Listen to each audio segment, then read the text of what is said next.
Hello, Morongo Basin, and listeners around the world online at Z107.7 FM.com.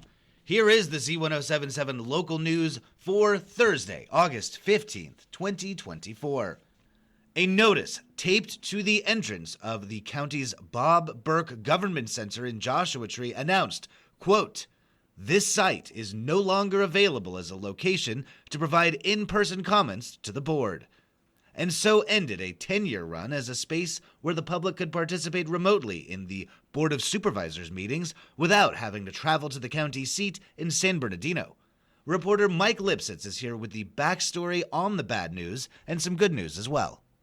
The good news is that the location will again operate as a local site where the public can comment to county supervisors. But instead of setting up the remote video feed every time the board meets, it will be set up only when there is an item on the board agenda that is anticipated to draw significant local public participation. The reason for the change is twofold. Public use at the site has been inconsistent, and in recent years it has diminished significantly. The other reason for the change is that the room doubles as an employee break room, which is required by law. Usage of the room as a remote site for every meeting too often prevented employees from being able to use the space in accordance with the law. What hasn't changed is that the public may still provide comments to county supervisors via email or U.S. mail. See this story at Z107.7 FM.com for those addresses. Reporting for Z107.7 News, this is Mike Lipsitz.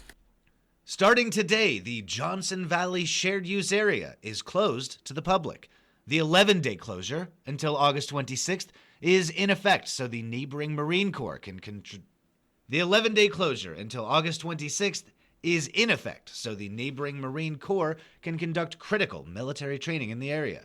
The closure period includes the time required to ensure that the Johnson Valley Shared Use Area is clear of recreation activity prior to the training, as well as confirming that the land is safe for public access after training. The adjacent Johnson Valley OHV recreation area will remain open to the public.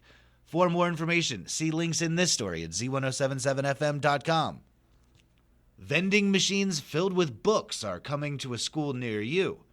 On last Friday's Up Close show, host Gary Digneau spoke to Morongo Unified School District Superintendent Dr. Patricio Vargas and Assistant Superintendent of Secondary Education Amy Woods about the district's various approaches to bolstering literacy among students.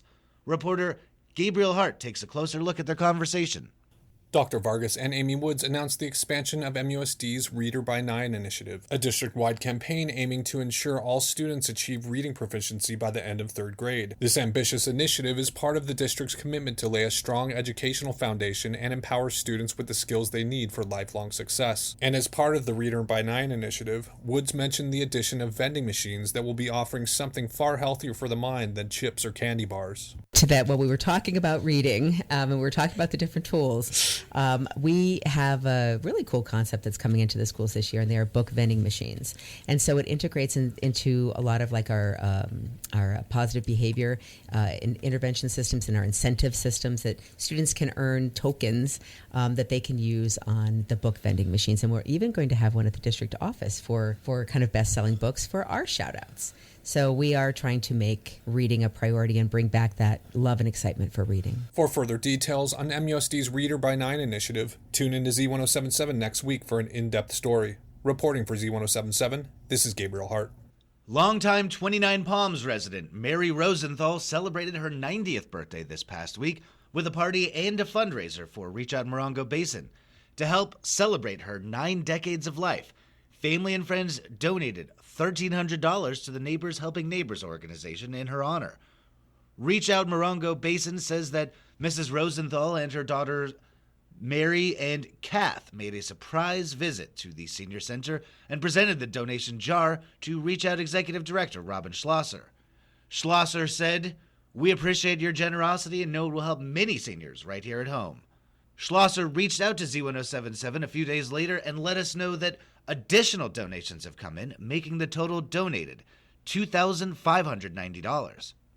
Established in 1998, Reach Out Morongo Basin is an interfaith volunteer caregiving program with a mission to provide support, help, education, and referrals to our senior and disabled neighbors throughout the Morongo Basin. You can learn more at reachoutmb.org. The Yucca Valley Chamber of Commerce is hosting a mixer today, and everyone is invited. Business owners, independent operators, and members of the community are invited to the event to meet new chamber members and celebrate retiring chamber members. Today's lunch mixer will be held at Black Bear Diner in Yucca Valley from noon to 1:30 p.m. The cost to attend is $25 and includes lunch. As Theater 29 debuts Clue on stage this weekend, they're already getting busy for their just-announced new productions, and auditions are happening soon. Entertainment reporter Charlie Thomas tells you how to get up close and personal with the Headless Horseman. Theater 29 will present The Legend of Sleepy Hollow as the debut offering of their 2024-25 season from October 11th through 27th, 2024. In the quaint village of Sleepy Hollow, stories of wonder and strangeness surround the legend of a mighty headless Hessian. When the humble schoolteacher Ichabod Crane vies for the hand of the beautiful Katrina Van Tassel, the townsfolk might protest, but it is ultimately the horseman who will decide Ichabod's fate. Auditions for this full-length Halloween classic adapted by Hans Bladel and Peter Bladel from the classic tale by Washington Irving will be held at Theater 29 on August 19th at 6:30 p.m. Director Eric Ross is looking for a cast of 15 to 25 men and women aged 16 plus with the possibility of doubling some roles. A complete breakdown of the characters can be found on the Theater 29 website at theater29.org/auditions. Reporting for Z107.7, this is arts and entertainment reporter Charlie Thomas. And finally, with the recent high temperatures, we are all experiencing higher costs for electricity while still trying to make ends meet. On the Z107.7 Up Close show tomorrow morning, Jeffrey Monford from Southern California Edison will talk about their time-of-use rate plans, ways to save money conserving energy, and available demand response programs. Join Monford and host Gary Digneau for invaluable tips on coping with the high costs of power this Friday at 10 a.m. here on Z107.7. That's our local news. Hear local news 7 times a day, 7 days a week at 7, 8, 9, noon, 4, 5, and 6. If you hear news happening, let us know. Email us at tips@z1077fm.com. Reporting for the Morongo Basin News Leader, the award-winning Z107.7 Local News, I'm Jeff Harmatz.